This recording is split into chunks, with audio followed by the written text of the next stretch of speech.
Swords and Swordsmen. It's a book about the history of the sword, and it goes from the Bronze Age all the way through to the American Civil War. And in fact, in the middle, we go off to Japan and have a look at Japanese swords. But it's also about swordsmen, about the people who wore swords, about the people whose hands gripped their hilts in anger and fought with them on the battlefield, fought with them in private duel. It's about the people who made swords, who put hammer to anvil to beat out these fantastically beautiful weapons.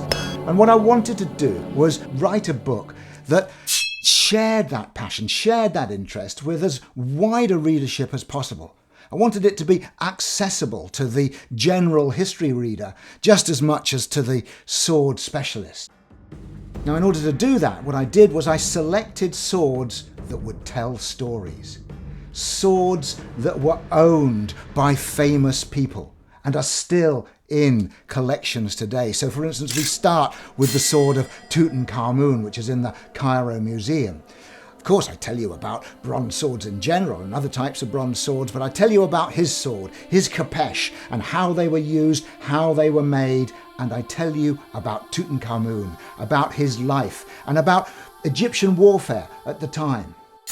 And so with the chapter on Henry V and Henry V's sword, in fact that's the sword on the cover, we have the most iconic type of medieval sword at the high point of the Middle Ages, owned by a most iconic medieval warrior.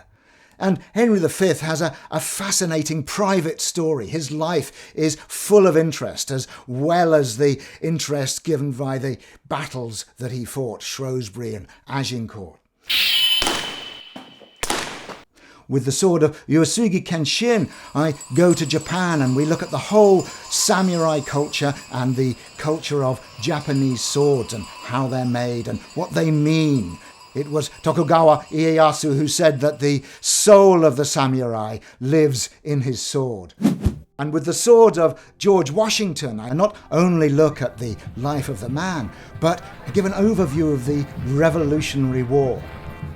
I've identified 10 swords, in fact, that were owned by Washington, and this is probably the most comprehensive survey of them written to date.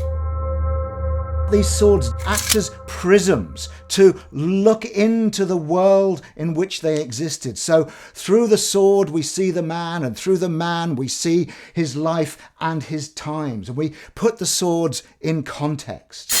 This book also is looking not only at swords in war, at swords for ceremonial and ritual use, at swords as magic totems, but it's also looking at the history of the duel, from its earliest beginnings to when it finally faded out in the 19th century.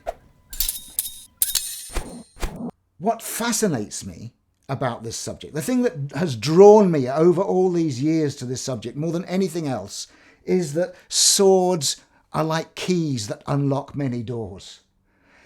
By having an interest in this subject, I've had to learn about science, about metallurgy, about how the swords are made. And I've had to learn about art history and fashion and how swords have been decorated and ornamented and how that fits in with the cultural feel of the times. There's the stories of military history, the tales of great battles, and the extraordinary stories of private duels, some of them so ridiculous that you'd hardly believe them. But they're all in here. Tales of people and an appreciation of the weapon. And amongst that is my own experiential life with swords. I have spent most of my adult life with a sword in hand. I taught in London drama schools for a quarter of a century, 5 days a week. It was my laboratory. That's where I learned about the feel of swords. It's where I put into practice and tried out the theories that I'd found by going to museums and looking at the old fight manuals. And I've tried to incorporate all this into one volume. Tales of my life, tales of great heroes and leaders, tales of the craftsmen, tales of the fight masters, and at the heart, these wonderful magical weapons. And because I've chosen swords that were owned by famous people, these are probably the best swords surviving that were ever made.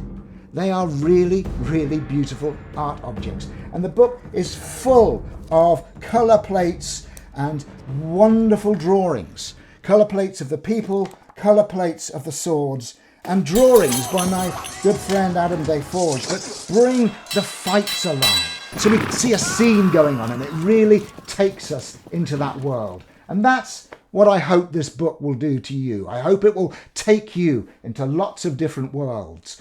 Worlds that I now feel I've travelled in, and I'd like you to be my travelling companion. You can read more about the book on my website, www.mikeloads.com.